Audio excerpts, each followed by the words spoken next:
Salut à tous, c'est Ambroise de chez Ebim. Ok, on se retrouve pour un inside spécial cinéma, spécial Cannes. J'ai mis ma casquette Forrest Gump et mon t-shirt Ava Gardner pour l'occasion.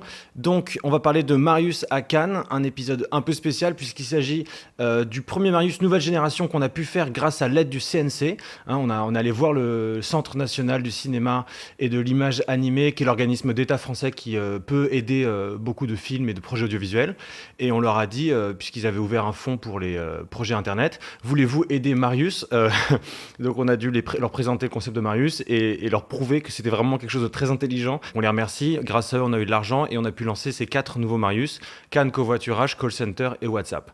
Donc c'est le premier qu'on a tourné. Alors il est un peu particulier puisque c'est le plus cher, puisqu'on a tourné à Cannes. Donc comme on est localisé à Paris, on a fait venir toute une équipe à Cannes, billets de train, logement compris, avec du matériel un peu adapté à la situation, tournage de nuit, etc. C'est aussi le plus improvisé, puisqu'en arrivant à Cannes, on n'avait pas pu aller faire de repérage, c'était encore une fois une question de coût, et il nous manquait en gros les 2 comédiens qui allaient jouer les migrants et le décor de la plage. Toutes les scènes de plage nous manquaient, donc on arrivait 48 heures avant et on allait voir des plages, des bars privés, disant pouvons-nous tourner sur votre plage, etc. Et on a eu beaucoup de chance, ça a fini par... on a trouvé des décors. Et en ce qui concerne les migrants, je me suis baladé dans Cannes, dans les rues, pour dès que je voyais un noir, je l'arrêtais, je lui disais tu veux pas jouer dans un Marius, tu connais? Bah non, je connais pas. Où il faut que tu sois dans l'eau toute la nuit et tu fais un migrant qui est en train de mourir et je te tire dessus et c'est un podcast. Mais c'est très intelligent, rassure-toi, etc. Donc moi c'était un peu compliqué comme discours, mais je suis tombé sur des gens très à l'écoute et voilà. Et finalement c'est Christ et Adama qui jouent dans le film, qui ont accepté de tourner, mais vraiment on les a rencontrés 24 heures avant. Le festival de Cannes est le festival de cinéma le plus connu, le plus glamour du monde, et c'est un festival que je connais bien puisqu'on y est beaucoup allé avec Andrea pour parler un peu de notre long métrage La règle du jeu. Il y a une espèce de paradoxe à Cannes qui est intéressant et qui est montré dans le Marius. Donc en gros, Cannes est un festival de cinéma à la fois très pointu et en même temps Cannes doit jouer sur son côté glamour pour attirer du monde, que n'importe qui dans la rue s'intéresse au festival de Cannes pour que ça fasse les couvertures des magazines. Donc il faut aussi composer avec des têtes connues et des stars et des références connues, d'où la présence de stars américaines, de Brad Pitt, de Marion Cotillard, de Penelope Cruz, etc. au festival. Donc on peut avoir d'un côté des films qui parlent des problèmes sociétaux, de la misère, de la pauvreté et des migrants, et au même endroit, au même moment, et c'est ça qui rend fou, des soirées avec paillettes, avec champagne à volonté, avec des gens glamour qui veulent se prendre en photo avec d'autres gens. Et c'est un peu tout ça dont ce Marius parle, un Marius qui est très partagé entre du tragique, de la bouffonnerie, de l'humour, des blagues. En fait, Marius est totalement perdu, et c'est ça qu'on voit dans ce Marius et qu'on va voir ensemble, c'est qu'il est perdu. Et il y a quelques références cannoises au film de Cannes dans ce Marius que vous avez peut-être vu et que je révélerai au fur et à mesure. Mais à mon avis, il y en a une que vous n'avez pas vue. C'est parti. Salut à tous. Désolé pour les lunettes de soleil, mais j'ai beaucoup pleuré, je veux pas que vous voyez mes yeux. Là en ce moment ça va pas trop, je suis un peu triste. Et non. Alors oui, juste un mot sur le vlog. Faites bien attention, toute la partie vlog elle est doublée à la bouche, puisque la partie son, le son qu'on a pris au festival dans la rue était pas parfait à cause du vent, des conditions particulières. Donc on a tout redoublé à Paris, là dans une rue à côté. Je suis allé, une fois que le montage était fait, je suis allé dans la rue et j'ai redit tout ça en même temps. J'ai dit ouais désolé, je suis un peu fatigué. Voilà, tout ce que vous voyez pendant le vlog est doublé. Et non, je déconne, je suis au festival de Cannes. Hey, voilà, tout simplement. On va aller voir tout ça, c'est parti. Voilà. Alors, quel est le regard de Marius sur le festival de Cannes? Puisque pour l'instant, il était dans sa chambre et là, c'est la première fois qu'il fait un vlog. Moi, la question se posait pour le personnage, ok, comment il évolue? C'est ça que j'aime bien avec Marius, c'est que je découvre aussi un peu au fur et à mesure, en le mettant dans des situations particulières.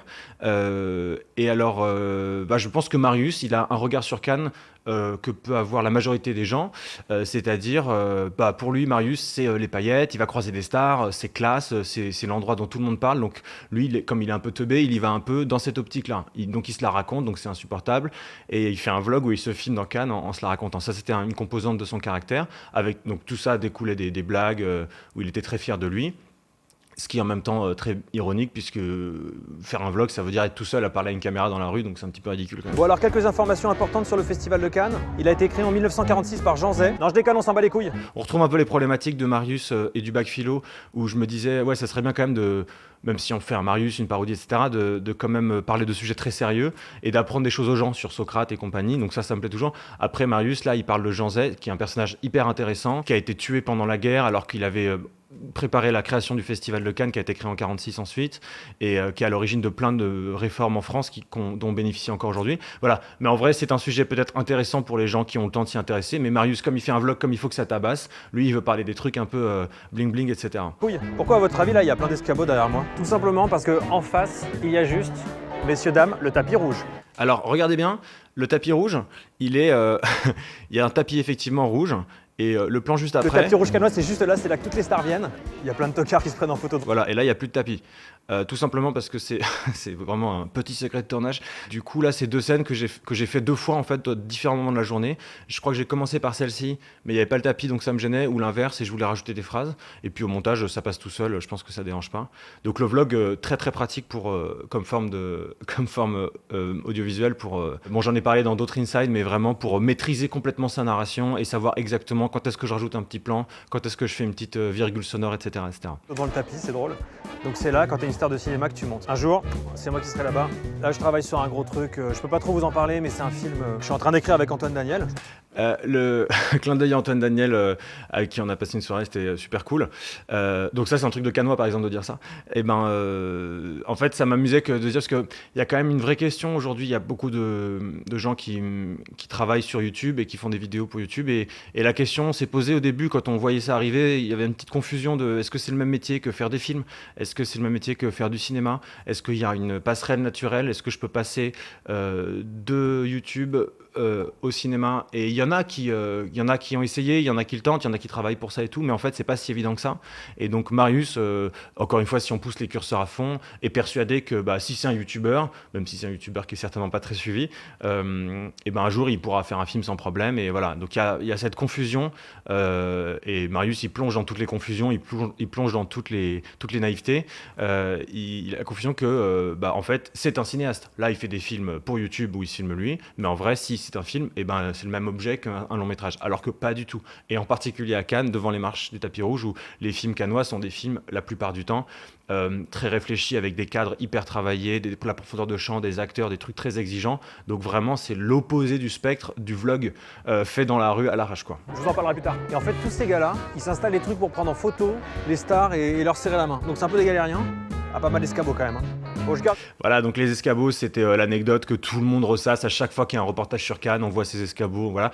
Donc lui, c'est vraiment, il préfère parler des escabeaux que de Jean Zay, quoi. Je garde mes lunettes parce que ça nique les yeux avec le soleil. Parce que je sais pas si vous êtes au courant, mais je suis au Festival de Cannes. Attends, je crois qu'il est connu. Non, Ok, donc dans un vlog, moi j'avais écrit beaucoup de blagues. Je m'étais dit, je connaissais un peu les lieux, je me disais bon, on va parler des endroits où il y a des trucs très chers, des endroits où il y a des stars, des beaux hôtels, etc. Donc j'avais écrit plein de blagues, il y a beaucoup de choses qu'on sautait au montage, mais il y a aussi beaucoup d'improvisation. Et c'est-à-dire que par exemple la vanne là là je crois qu'il est connu lui à Nantes, c'était de l'impro, donc c'est pas hyper drôle. Mais comme c'est un vlog et qu'on monte après, avec la musique derrière d'Edouard que je salue et qui ajoute à la suspension, finalement, hop, ça passe et ça peut fonctionner. Donc dans un vlog, on improvise plein de choses, on dit plein de choses, et avec cette matière, on compose après sur quelque chose qui peut à peu près paraître rythmé. C'est comme la séquence qui va suivre là, où il mange de la glace pour expliquer des choses. On rajoute des slurps, ça donne l'impression qu'il se passe quelque chose de marrant à l'écran, alors que c'est pas très drôle. Le Festival de Cannes, c'est quoi exactement? C'est des stars qui se réunissent pendant 10 jours pour kiffer, sous prétexte de regarder des films que personne n'ira jamais voir au cinéma. Alors, mine de rien, en tant que Marius, il est obligé de raconter ce qui se passe au Festival de Cannes, et moi à l'écriture, j'étais obligé de parler de ça parce que je peux pas juste aller à Cannes, parce qu'après ça parle vraiment de Cannes avec une star qui se soucie pas du sort des migrants, qui est sur une plage privée, qui boit du champagne, et il fallait quand même expliquer un peu le fonctionnement pour qu'on accroche ou qu'on croit à l'histoire. Allez voir au cinéma. Par exemple, est-ce que vous avez vu la dernière Palme d'Or au cinéma? Bien sûr que non. La dernière Palme d'Or, au moment du tournage, c'était le film de Ken Loach, Moi, Daniel Blake, qui est vraiment un film qui parle de la misère sociale en Grande-Bretagne. Et voilà, donc c'est un film que pas beaucoup de gens sont allés voir, alors que c'est un film magnifique et qui parle d'un sujet hyper important, et qui a été récompensé à Cannes dans cette fête hallucinante avec des gens sur des yachts, etc. etc. Donc c'est vraiment, ça incarne notamment le paradoxe dont je parlais tout à l'heure. On salue Stéphanie qui joue. Bonjour Stéphanie, qui a été doublée aussi, enfin qui s'est redoublée aussi. Ok, donc je suis avec Amélie, qui est une festivalière qui va voir des films. Bonjour Amélie. Bonjour. Est-ce que tu as vu des films? J'ai vu Le Christophe Honoré, Plaire aimer, courir vite. J'ai vu Que des vrais films, hein. J'ai vu Coréda. J'ai vu ça, j'ai vu... Ce qui est marrant avec cette séquence, c'était d'accentuer le côté les gens qui sont à fond dans Cannes, les cinéphiles, on ne parle pas leur langue parce qu'ils citent des réalisateurs qu'on connaît pas, ils citent des films qu'on n'a pas vus. C'est souvent un peu agaçant d'ailleurs quand on est sur les réseaux sociaux ou quand on suit ça, on voit tous les films qui passent, tous ces gens qui en parlent, qui sont hypés, et nous on n'a pas les références. Donc pour peu qu'on soit quelqu'un qui ait envie d'être dans le move et dans la tendance, et ben c'est très frustrant de pas aller à Cannes. Et Cannes joue vachement là-dessus, sur le fait que quand t'es à Cannes, t'es là, t'es à la bonne place, et quand t'y es pas, tu rates quelque chose. Un film indien qui s'appelle Sœur. J'ai vu Le fils de Marguerite de Hasayo Nakagama. Oh ta gueule. Le problème en fait avec les... Le fils de Marguerite de Hasayo Nakagama est une invention, tous les autres films sont vrais, et c'est le film dont on va servir plus tard à la fin. Donc le fils de Marguerite, il y a une référence au fils des frères Dardenne, et de Marguerite, il y a un film qui s'appelle Marguerite et Julien de Valérie Donzelli, qui était à Cannes en compétition en 2016 ou un truc comme ça. La scène avec Marion Séclin, incroyable, qui a fait un truc génial. C'est Marion Séclin? Attendez, faut que je vous dise. Le son que vous entendez de ma tête qui tourne n'est pas un doublage. C'est le vrai son qu'a fait le micro. C'est incroyable. Je vous le ferai écouter une fois, mais il n'y a aucun trucage. Ma tête a vraiment fait un son de cartoon en tournant. Écoutez bien. C'est Marion Séclin? Excuse-moi, je suis désolé. Je suis fan de ce que tu fais. Est-ce que tu peux dire juste un C'est mot? chiant si tu m'interromps. Pas dans la rue. J'allais quelque part là. Salut. Bon, on va aller par là. Voilà, donc Marion qui a vraiment joué le jeu, qui était à Cannes en ce moment, au même moment qu'on y était, qui a une copine et qui a accepté de faire ça. Je trouve ça génial, avec tout ce qu'elle a traversé. Donc merci Marion, bravo à toi. Mélanie Thierry pour de vrai, pour la petite info. La meuf là-bas, c'est Mélanie Thierry. Ouais, je connais un peu du monde, ouais. Bon, il y a un dernier truc qui me manque pour vraiment être au Festival de Cannes et en faire partie intégralement. Alors, il y a un truc que je voulais dire sur le vlog, c'est que c'était très difficile pour moi, en tant que comédien, de faire le vlog. À l'écriture, on peut écrire des conneries, on peut parodier, etc. Mais en fait, j'étais tout seul, hein, vraiment, je me baladais avec un Osmo pour me filmer, et qui prenait le son. Donc, il n'y avait pas de perchman ou de cadreur à côté qui pouvait faire comprendre aux gens autour que c'était un tournage, que c'était faux. Donc, techniquement, c'est très bête, hein, mais les gens qui étaient autour de moi que je croisais pouvaient se dire légitimement, il est vraiment en train d'être sérieux. Et donc, j'avais beaucoup de mal à assumer ça, curieusement, parce que la peur du regard des autres, c'est quelque chose que je pensais avoir mis derrière moi. Et j'ai ressenti des vrais trucs que je ressentais quand j'étais au collège et qu'il fallait monter sur l'estrade pour raconter une poésie devant tout le monde, etc. Ou traverser une pièce en silence et qu'on se dit tout le monde me regarde, tout le monde me regarde. Et en fait, là, j'ai ressenti la même chose. C'était très bizarre. Et j'avais vraiment envie de dire aux gens autour de moi, c'est pour rire, vous verrez le résultat, vous verrez le montage, etc. Et du coup, voilà, tout ça pour dire que vous l'avez peut-être ressenti, mais je ne suis pas à fond dans le vlog. Et parfois, je suis un peu éteint parce que j'ai peur d'être à fond. Par exemple, la phrase qui va suivre, je vais dire hop, le smoking. En vrai, si j'étais vraiment Marius et le vlogueur, j'aurais dit eh ouais, le smoking, ma poule, ouais. Mais là, je suis trop en dedans, j'ai trop peur, j'ai honte de faire ça. Je me filme, il y a des gens qui parfois me regardent, ils me disent mais c'est qui ce mec qui fait pitié et tout. Donc là, on va l'entendre particulièrement sur la phrase du smoking, que je suis vraiment en dedans pendant tout le vlog. Vraiment, c'est ça. Et ouais, le smoking. Donc ça se voit que j'en ai trop marre. le smoking, c'est la tenue obligatoire à Cannes. Tu peux pas voir des films, tu peux pas aller en soirée si t'as pas un nœud papillon. My name is Bond, James Bond. Voilà, on est passé à la nuit, donc c'est tout bête, mais à l'écriture, un Marius est toujours structuré. Ok, il faut que j'arrive au drame. Le moment du drame, on en parlera après, j'avais une idée très précise, et ça se passait la nuit, donc c'est simple, on va pas faire un vlog jour-nuit, on va faire tout le jour en même temps, et c'est comme si c'était la première soirée où il est là, où il lui arrive quelque chose, donc il fallait faire une transition. J'hésitais à le montrer chez lui, en train de se changer, de raconter des trucs, et puis finalement, le coup du claquement de doigts est plus efficace. Je suis assez content de faire un vlog. J'étais pas hyper à l'aise au début, parce qu'il y a plein de gens qui font des vlogs là où ils se filment, ils racontent leur vie et tout, on s'en bat les couilles. Mais voilà, j'aime bien l'exercice. Je trouve que quand on le fait bien, ça peut être intéressant. Voilà, donc là je me moque un peu évidemment de moi-même et du propre exercice, et voilà, Marius qui pense avoir compris ce que c'était qu'un blog et qui pense qu'il y en a qui sont égocentriques, mais lui non. Alors évidemment c'est facile pour moi de faire cette mise en abîme avec le fait que je me moque des gens un peu qui font des vlogs, et en même temps je suis quand même en train de le faire, et je suis quand même en train de me filmer, et là je suis en train de parler, en me regardant, de vous parler de moi, de mon travail et tout. Donc bon, voilà, mise en abîme, recul, modestie ultime. La croisette la nuit, donc voilà, c'est assez joli, il y a des petites lumières, on sent qu'ici tout est possible. On va suivre un peu les mecs en costard, peut-être moyen de rentrer sur une plage. Bonsoir. Bonsoir monsieur. Vous avez entendu, c'est la voix de Jérémy Bernard des Parasites qui dit bonsoir monsieur, vous réécouterez, qui a doublé. Pour info, là, la plage, c'est grâce à quelqu'un que je connais bien qui a pu nous faire entrer sur donc c'est plein de soirées privées, et donc là on l'a trouvé genre le jour même ou la veille, je sais plus, et on est allé tourner les quelques plans qu'on voit maintenant. Allez-y. Bonsoir, merci. On a You win. C'est passé tout seul les gars, c'est passé crème. Aïe.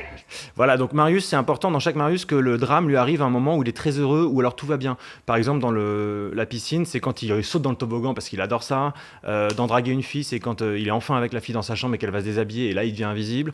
Le bac philo, c'est que a priori tout va bien, il va avoir son bac. Et là, il fallait vraiment qu'il soit au max du succès et que là, le drame arrive. Donc, première étape, c'est qu'il rentre dans une soirée. Donc pour lui, c'est ouf. En vrai, c'est pas ouf du tout de rentrer dans une soirée, mais de l'extérieur, on a l'impression que c'est ouf de rentrer dans une soirée à Cannes. Et en plus, il va rencontrer une star dans la soirée. Et c'est là qu'il y aura le drame. Je suis dans la place. Ok, il y a des serveurs partout. Je sens que ça va être incroyable. Incroyable. Voilà, donc là, c'est la Il y a honte beaucoup de bulles absolue. dans le champagne. Filmer dans la rue, c'est déjà honteux, mais alors dans une soirée, on se sent ridicule. On a vu ce champagne très très cher. C'est ouf, j'ai l'impression que tout le monde est connu ici.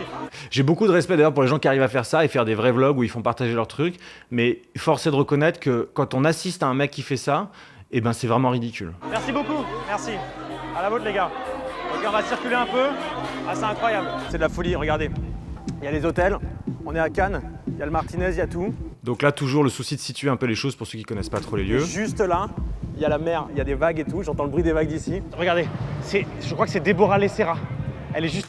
Alors là, juste un petit aparté, puisque ce plan, il a changé au dernier moment dans le montage. Je vais vous montrer le plan d'avant. Ok les gars, alors derrière moi, c'est Déborah Lessera. Voilà, donc ça c'est le plan qu'il y avait avant, et ça c'est le plan qu'il y a eu après. Et en fait, avant, il y a un truc qui me convenait pas. C'est tout bête, hein, mais c'est un truc, on sentait qu'elle était trop proche de nous, la caméra, enfin il y a un truc qui fait que c'est moins crédible. Alors là, l'image est beaucoup plus dégueulasse. En fait, c'est deux séquences qu'on a tournées à 2 nuits différentes au cas où.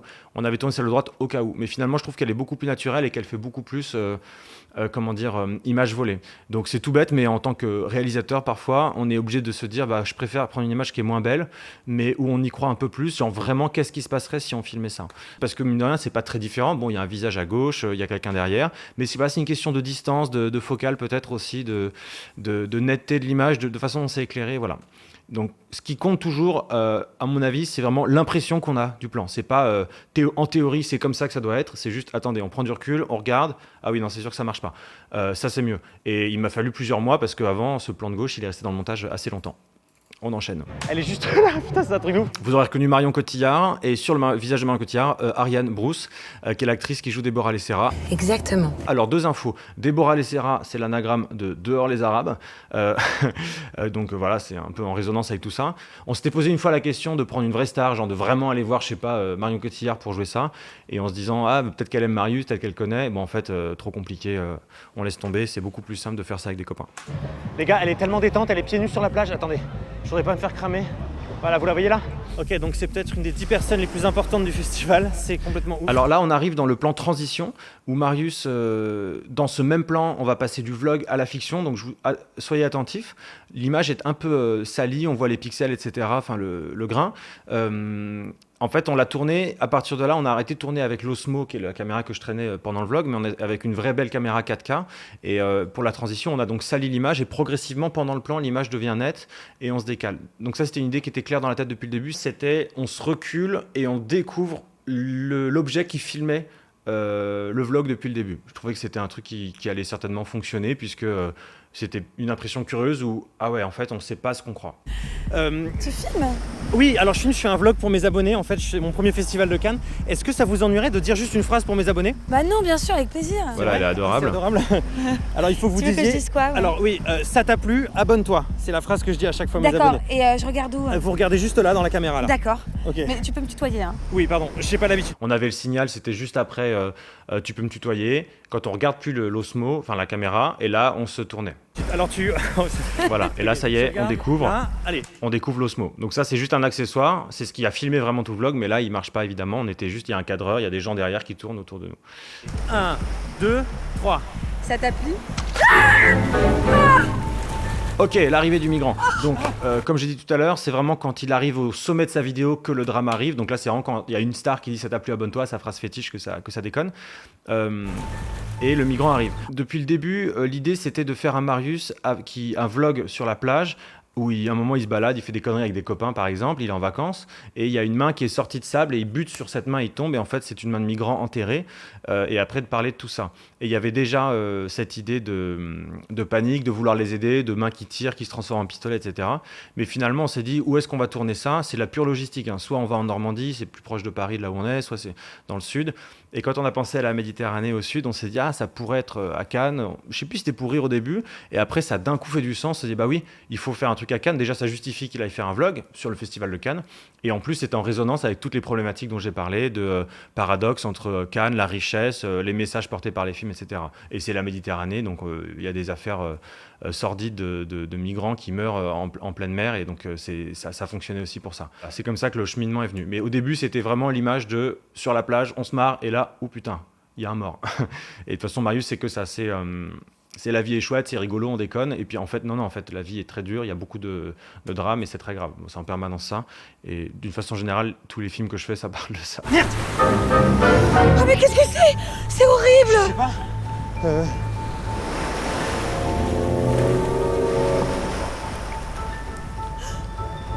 Un migrant? Monsieur, ça va aller? Attention! Attention. Alors pour info, on avait cette plage, qui est donc pas la même plage qu'on a vue dans la soirée au moment où je dis regardez, il y a les hôtels, etc. autour de moi. C'est une autre plage, donc on a fait un raccord, c'était 2 nuits différentes. On l'avait que pour une nuit. Donc tout ce qui se passe à partir du moment où il voit Déborah, il va lui parler, les migrants, le patron qui arrive, c'est une seule nuit de tournage avec toutes les contraintes. Plus on a dû tourner pendant cette nuit les plans de la soirée à l'intérieur qu'on verra tout à l'heure. Donc il fallait éclairer ça, il fallait recréer une lune. Il y avait une installation très complexe, des conditions difficiles parce que heureusement il pleuvait pas, mais au moins on était mouillés, etc. Et voilà, donc il y a une vraie urgence et il y a une réalisation qui est donc parfois juste, je vais pas dire sommaire, mais le minimum. Il y a des plans, on n'a fait qu'une prise parce qu'on n'avait pas le temps d'en faire plus. Mais c'était le deal, c'était bah tant pis, il faut qu'on rentre cette séquence, donc il faut qu'on y aille. Et par exemple, il y a eu plein de questions de où est-ce qu'on met la caméra pour filmer tel visage ou tel visage. Donc j'aurais aimé avoir vachement plus de temps, vachement plus de moyens pour faire des plans impressionnants, pour voir plein de choses, des mouvements de caméra complexes, etc. Mais c'était juste dans l'urgence. Et de toute façon, souvent, quand on aborde un projet, c'est bon, concrètement, qu'est-ce que j'ai le temps de faire? J'ai le temps de faire que ça, bon, bah, je fais ça et j'essaie de le faire le mieux possible. Attention, il est peut-être encore en vie.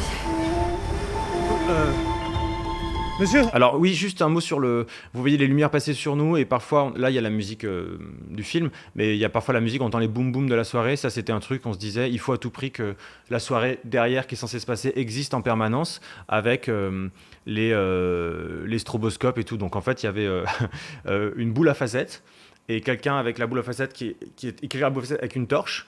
Et pendant les prises, quelqu'un tournait la boule à facettes et la torche comme ça, et ça nous faisait un peu de la lumière dessus. C'était aussi bête que ça, mais ça donnait l'impression du mouvement et de la soirée qui existe derrière. À la base, j'avais des ambitions où je voulais que cette scène se déroule en même temps qu'une soirée derrière, qu'on voit les deux en même temps, que depuis la soirée, on voit ce qui se passe sur la plage, depuis la plage, on voit donc, mais c'était un dispositif impossible à faire, trop cher. Donc vraiment, on s'est rabattu sur tant pis, on filme les 3-4 personnages, les migrants, Marius, Déborah et le patron, au bord de l'eau, sans la soirée derrière, et après on fait un plan de la soirée. Donc tout ça, c'est des concessions qu'on est obligé de faire. Monsieur, attrapez ma main. Monsieur, ça va aller. Ça va aller. Alors bon, le coup de feu, alors il y a toujours eu un peu de fantastique chez Marius, hein, dès le début, quand il disparaît dans Draguer une fille, par exemple, ou le toboggan, voilà. Et donc là, j'aimais bien cette image de flingue. Donc c'est vraiment une référence et un clin d'œil à La haine de Mathieu Kassovitz, prix de la mise en scène à Cannes en 1995. Voilà. Alors qu'est-ce que ça veut dire? Bon, bah c'est une métaphore, j'imagine, du fait que quand on veut aider quelqu'un, parfois on fait plus de mal qu'autre chose, et notamment les migrants. Le Festival de Cannes, qui veut aider les migrants en montrant des films, en récompensant des films où on aide les migrants, et bah finalement, est-ce qu'il est vraiment en cohérence avec ça? Est-ce qu'il fait pas plus de mal qu'autre chose avec son côté paillettes et compagnie? En gros, si on devait grossir le trait, ce serait peut-être ça la question. On salue Diego pour les effets spéciaux, merci Diego. Je sais pas comment t'as fait, mais merci Marius, il m'a fait trop peur. Qu'est-ce qui se passe là? C'est quoi ce bordel? Bonsoir Madame Lessera. Bonsoir. Je suis désolé, je vous ai pas reconnu. Alors Mathieu Lardier, qu'on a déjà fait jouer dans plusieurs films Ebim, et qui joue le patron, et qui évidemment reconnaît tout de suite la star. Voilà. C'est pas facile quand on veut faire jouer quelqu'un qui est censé être une star de faire exister, donc là il y a eu l'image de Cotillard, la présentation un peu. C'est important que tous les personnages la traitent vraiment comme une star, comme ils traiteraient vraiment quelqu'un de connu. Il se passe que votre plage est infestée de migrants, et que sans le sang-froid de ce jeune homme, Mon costume aurait été trempé par la bave de cet Érythréen. Alors par exemple, quand je disais tout à l'heure qu'on avait des problèmes de réalisation, on n'avait pas le temps de faire 1 milliard de plans, là ce plan c'était à la fois le champ et le contre-champ sur Mathieu et Ariane, et donc je disais à Mathieu, rajoute-en des regards vers l'extérieur pour qu'on voit ton visage dans le même axe, parce qu'on n'aura pas le temps de faire des gros plans sur toi, ou j'ai plus, voilà, qu'on voit un peu les deux visages. Vous êtes sûr qu'il est érythréen? Et peu importe, il est là, c'est ça le problème. Et le personnage du patron est comme Ariane, beaucoup plus emmerdé pour sa soirée que pour le type. Et c'est ça aussi peut-être Cannes, et ça le côté un peu bouffon et tragique à la fois de la séquence, c'est que c'est des personnages, c'est absurde, ils sont pas concernés par le type. Bon après c'est évidemment une analogie avec la politique en général européenne ou la gestion de ces questions-là. C'est notre intérêt personnel par rapport au drame de ces gens. Merci monsieur pour votre intervention, félicitations. Je sais pas ce qui s'est passé. Bravo, bon sang-froid. Tout choqué, vous vous rendez compte? Il y en a un autre. Ça. Là-bas. Vas-y Marius. Vas-y. Alors Marius, il est totalement perdu parce que mine de rien, il se retrouve au même moment avec la personne la plus haute dans la société qui brille, c'est la star, c'est quelqu'un que tout le monde connaît, et la personne la plus basse dans la société, qui est quelqu'un qui fait même pas partie de la société, qui est extérieur, qui aimerait juste survivre et qui parle pas la langue, qui a pas la même couleur de peau et qui est en train de mourir. Donc il a les deux en même temps, il est totalement perdu. C'était amusant de mettre cette situation pris en tenaille en gros. Oh là là, c'est horrible. C'est affreux. Non, ça va aller. Alors séquence un peu film catastrophe, ça. C'est un peu chiant à tourner ça parce qu'on est dans l'eau, c'est dangereux, il fait froid, etc. Et voilà. Et mais j'y tenais absolument. T'inquiète. Demain. Quoi? Ça va là. Tiens, attrape ma main. Et alors pour info, tout ce que vous voyez derrière là, tous les hôtels, c'est incrusté. En vrai, à partir de là, tout ce qui est au-dessus, c'est faux. C'est voilà. Enfin, on l'a filmé ailleurs. C'est-à-dire que là, c'est une plage qui se trouve un peu plus loin dans la ville. Donc au-dessus, il se passe pas grand-chose. Il y a des petites maisons toutes petites. Il fait noir, etc. Mais moi, je voulais qu'on ait l'impression que c'est vraiment dans la ville. On reconnaît le Martinez et le Miramar ici. Et donc tout ça, tous les plans vers Marius ont été détourés à la main. C'est bientôt fini. Voilà. Donc je vous montre celui-là parce qu'il est quand même assez incroyable. Tout ce plan-là, tout ce que vous voyez, tous les hôtels, c'est faux. Ça a été découpé, donc tac, tac, tac, on découpe autour des têtes, image par image. C'est Diego qui a fait ça. C'est hallucinant. Et franchement, quand on le sait pas, ça passe. Voilà, encore une fois, les hôtels truqués, je m'en lasse pas de le dire.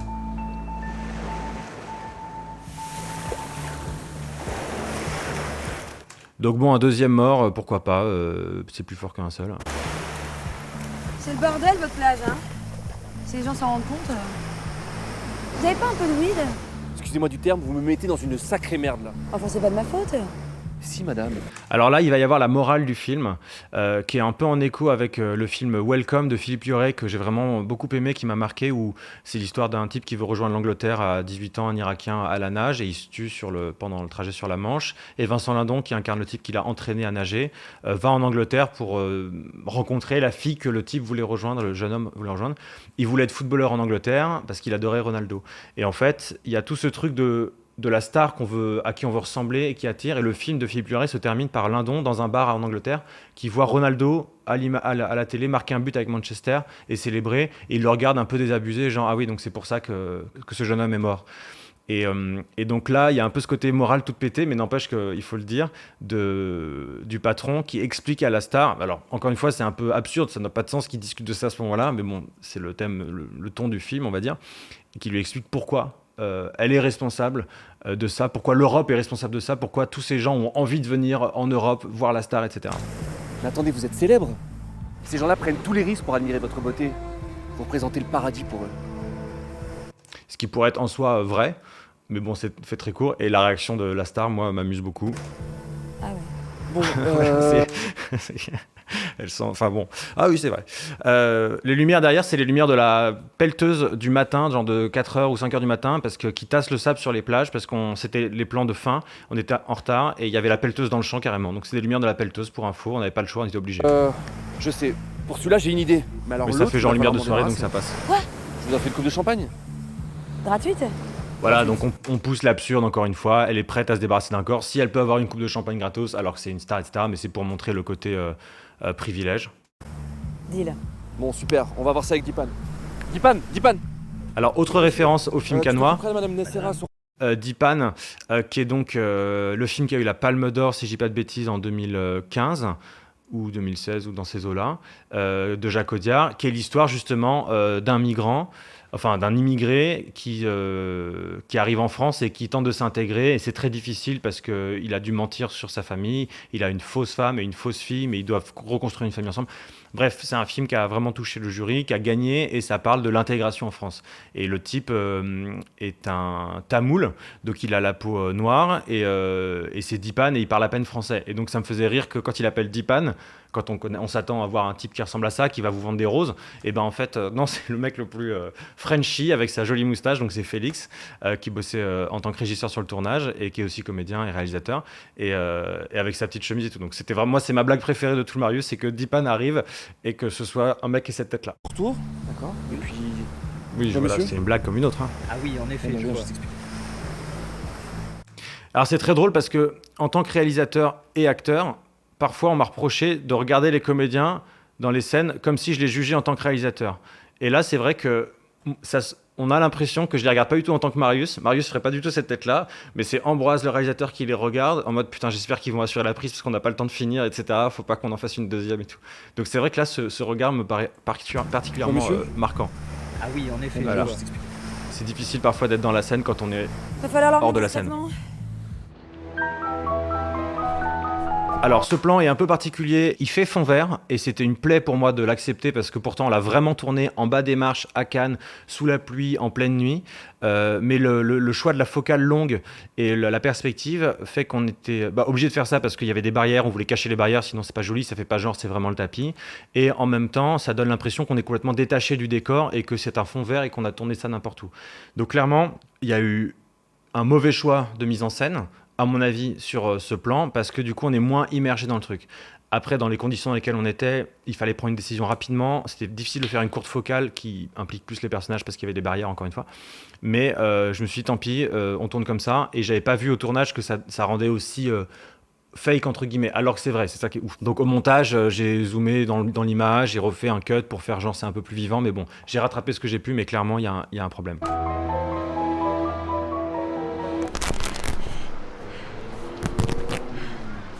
Voilà, on peut pas cadrer plus bas, par exemple. On peut pas filmer en dessous de la taille, parce que sinon on voit les barrières. Donc c'est quand même curieux. Et ça fait... Voilà, c'est...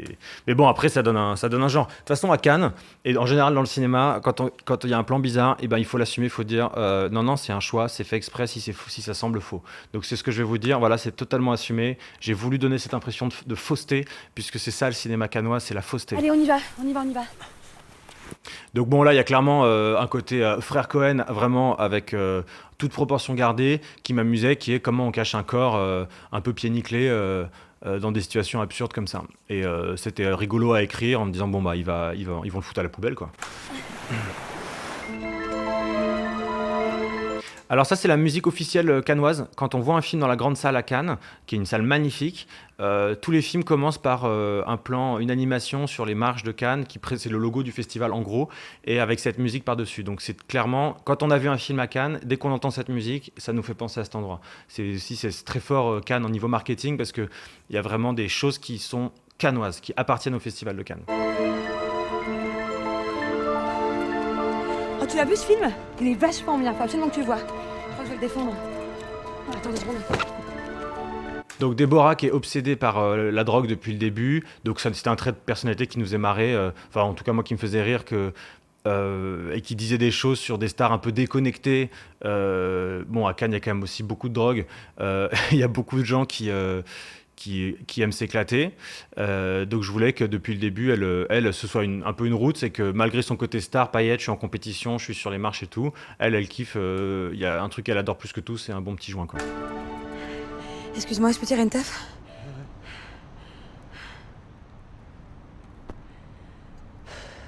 On salue Romain et Clémence qui jouent les 2 drogués du parc, du parc à Cannes. C'est pas de la vraie drogue pour info, c'est juste une cigarette roulée. Hein. Wesh. Voilà. C'est de la bonne herbe. Allez, on se bagne. Moi j'aime beaucoup ce plan avec la baie derrière de Cannes, le palais fiscal qui est par là-bas. Et la perspective, je trouve ça assez joli. Et pareil, c'était des plans un peu comme le plan large qu'on a vu avant, où il marche avec le corps et tout. Il fallait faire des plans où il y a l'action qui se passe dans le même plan, puisque c'était une question de timing, encore une fois, donc on pouvait pas trop découper. Et en même temps, à Cannes, Ce qui est beau, c'est qu'on découvre des films où justement il n'y a pas ce surdécoupage en permanence. Il y a parfois des plans séquences très longs dans des cadres où on pourrait se dire ah bah c'est chiant, mais en fait non, c'est de l'art quoi. On attend, on voit ce qui se passe. Il y a des films magnifiques qui ont été que j'ai découvert là-bas, des réalisateurs extraordinaires. Et voilà donc. On en est loin, nous, avec Marius, mais on assumait un peu le côté plan fixe, et dans ce plan, il se passe quelque chose en large. Et ça veut gâcher Et l'action dure. soirée, hein. Ça veut gâcher. Voilà.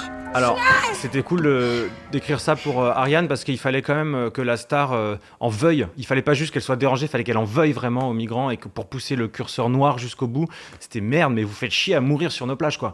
Et, et c'est ça, si on pousse au maximum l'idée, c'était vraiment ça dont on parle. Et Ariane a sorti un truc bien agressif comme il faut, quoi. Avec évidemment un sentiment d'impunité puisque c'est une star et qu'elle est blanche et qu'elle est l'élite et que finalement personne risque rien. Et s'il y a des gens qu'on laisse mourir sur les plages, bah a priori on n'est pas responsable, tout va bien quoi. Bon allez, on se magne, j'ai soif. C'est joli les lumières derrière. Voilà, scène de soirée, donc purement réalisation, niveau purement réalisation, bah oui, j'aurais aimé faire un plan large avec 200 personnes, et puis après on s'approche, la caméra, ça. Mais bon, là on était clairement dans des logiques d'économie de temps, donc bon, bah c'est pas grave, on s'adapte, un plan, et du coup il faut être inventif. Premier niveau, il y a le dialogue, après ils s'en vont, deuxième niveau, il y a Marius, troisième niveau, il y a le migrant, et on fait le point au fur et à mesure, et voilà. Tenez, voilà madame. Merci. Promis. Je voulais vous dire. Ouais, c'est sympa. J'adore ce que vous faites. Donc l'image du migrant suspendu et figé comme ça est venue assez tôt, et voilà. Donc il est figé en post-prod, hein, pour info. Ah, alors ça c'est vraiment une référence à une image terrible qui a beaucoup circulé du petit Aylan, qui est un enfant de 4 ans qui est mort sur les plages en voulant traverser la Méditerranée, et c'est une image vraiment bouleversante. Et donc voilà, le Marius le matin est dans la même position que le petit Aylan, et on raccorde ça à l'ambiance cannoise, donc c'est vraiment très très cynique, avec les gens sur la plage en journée tranquillement. C'est aussi un clin d'œil au film des frères Cohen, Barton Fink, qui a gagné 3 prix à Cannes en 91, je crois, qui est un film magnifique qui finit sur une scène de plage où on est face à la mer comme ça avec la plage, et il y a une mouette qui tombe dans l'eau. Et là je crois qu'il y a une mouette qui passe, donc j'étais très content. Donc vraiment je pense qu'on peut dire qu'on a fait un film un peu comme les frères Cohen l'auraient fait. Elle est où la mouette ? Je suis sûr qu'il y a une mouette qui passe. Voilà. Marius qui se... Voilà, elle est la mouette. Ou un pigeon. Marius qui se relève un peu groggy, qui sait pas trop si c'est un cauchemar ou pas. Alors c'est un dézoom numérique. À la base c'était un plan large, on n'a pas dézoomé là, mais comme on filme en 4K, on peut se permettre de rezoomer et de redézoomer après.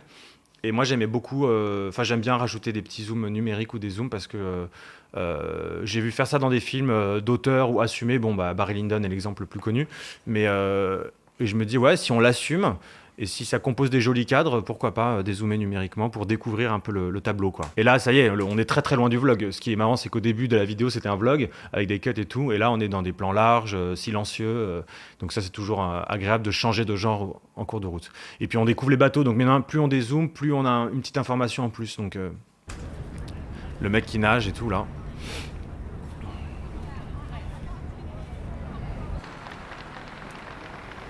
Très silencieux, comme Pour toujours. remettre la palme d'or, Alors, oula, plein d'infos. Déjà, la voix qu'on entend, c'est la voix de Jules Doucet de Coq au Voit, qui dit pour remettre la palme d'or et tout. Salut Jules. Et il y a une poubelle derrière qui passe, c'est un hasard, c'est pas la même couleur que la poubelle dans laquelle le migrant a été jeté, mais ça pourrait, donc c'est amusant de se dire qu'il y a un raccord, ils sont en train de vider les poubelles tranquillement, les employés. s'appelle l'élégant, l'inavouable, Déborah Lesserra. Alors, voilà, donc la métaphore du sang qu'elle a sur elle, que Marius voit, parce que maintenant il a compris que ces gens-là avaient du sang sur les mains, en gros, et donc lui il voit le sang, qu'elle a sûrement enlevé entre-temps pour monter sur scène, évidemment, ou peut-être qu'elle n'a pas enlevé mais que personne ne voit parce que les gens ne sont pas intéressés par le sang, mais plus par la robe et par la récompense qu'elle va donner. Je ne suis pas en train de dire avec ce Marius que tous les gens qu'on voit à la télé, au Festival de Cannes, ont du sang sur les mains, mais un peu quand même. Mais en fait, on a tous du sang sur les mains parce que c'est pas la faute des autres. Il y a des gens qui ont plus ou moins de responsabilité ou de pouvoir, bien sûr, mais Mais bon, moi je suis plutôt de l'école, tous ensemble, quoi. Tous responsables, ne serait-ce que par empathie, on est forcément dans le même bateau que les gens qui souffrent et les gens qui font souffrir, et qu'il faut résoudre, il faut pas voir forcément le truc, qu'il y a les méchants, les gentils, mais il faut résoudre ça ensemble en tant qu'humanité, on va dire. Mais c'est parce que j'ai beaucoup lu Romain Gary. Romain Gary, il explique ça très bien, je vous invite à lire Romain Gary. Nous avons vu beaucoup de beaux films. Et pour sa capacité à nous sensibiliser à l'enfer que vivent les migrants. Donc voilà, il fallait que la palme soit remise par Déborah Lessera, qui choisisse un film qui dénonce l'enfer que vivent les migrants, alors qu'elle leur a fait vivre l'enfer. Bon, je pense que c'est très clair de toute façon, mais c'était important parce que c'est tout simplement l'incarnation même du paradoxe dont je parlais au début. À travers le récit de Trajectoire. Ce qui aurait été génial, c'est de tourner des extraits de ce faux film où on voit les migrants qui sont aidés, etc., d'enrichir comme ça un peu tout ce qui se passe autour. Mais bon, c'était encore une fois un Marius très compliqué à faire, très cher, et donc il y a plein de choses qu'on n'a pas pu mettre dedans. Personnelle bouleversante. La Palme d'Or du Festival de Cannes 2018 est attribuée à l'unanimité au film Le fils de Marguerite de Hasayo Nakagama. Donc c'est très cynique, hein. Ça finit de façon un peu abrupte et cynique, genre c'est comme ça. Et Marius remet ses lunettes de soleil. On peut le considérer comme une façon de dire bon bah ça y est, maintenant je sais, mais je préfère me voiler la face et qu'on voit pas que je sais. Je veux pas qu'on voit mes yeux. Je veux pas que mes yeux trahissent le fait que je suis mal à l'aise avec la situation que maintenant j'ai comprise. Et voilà, Marius il grandit toujours. De toute façon il part tellement de loin, il est tellement bête et naïf et enfantin qu'il peut que évoluer pendant les épisodes. Et d'ailleurs, dans les autres épisodes, oui, il y a toujours un peu cette prise de conscience que le monde est plus grave qu'il ne pense, et à la fin, il a changé. Bon, par exemple, le bac philo, c'est un exemple très clair.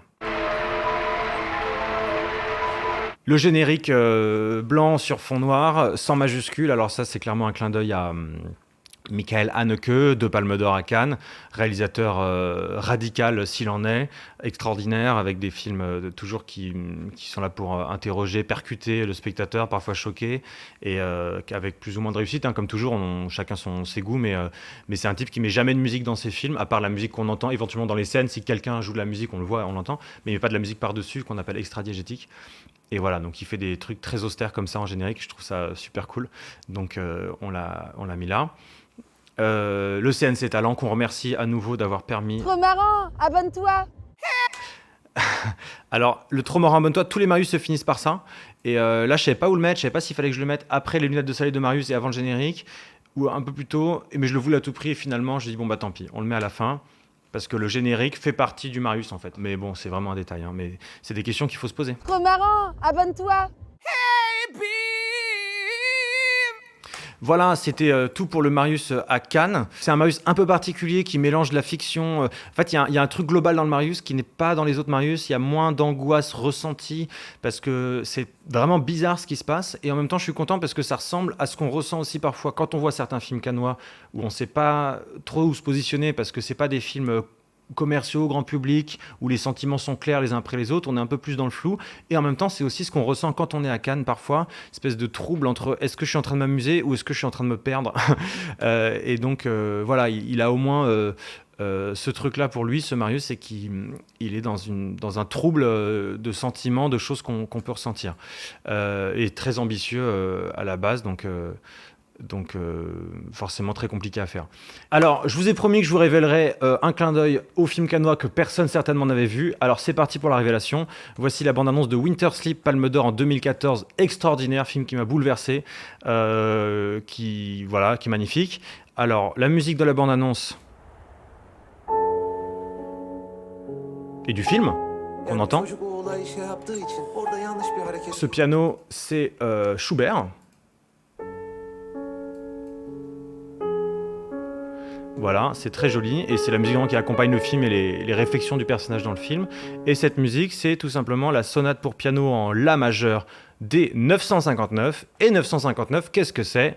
C'est la durée du Marius à Cannes, 959. Et voilà pour le clin d'œil. Merci Schubert, merci la Turquie pour cette Palme d'Or, et merci à tous d'avoir suivi Marius. À très vite, et merci d'être là. Bisous.